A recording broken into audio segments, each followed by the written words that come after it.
Ji, Mr. Usman, are you there? Yes, sir.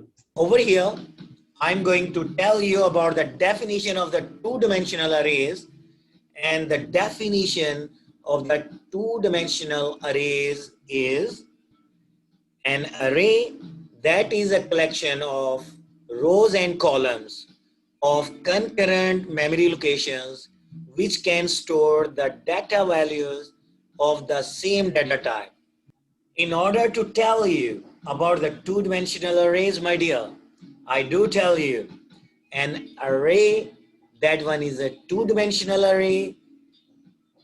It is the collection of concurrent memory locations, and these concurrent memory locations are divided into rows and columns of memories, and we can store the data values of the same data type in the memory locations of the two-dimensional arrays.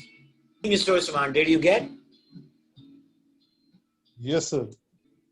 And the notable thing over here is that you can create more than one rows and more than one columns at a time by using the two-dimensional arrays.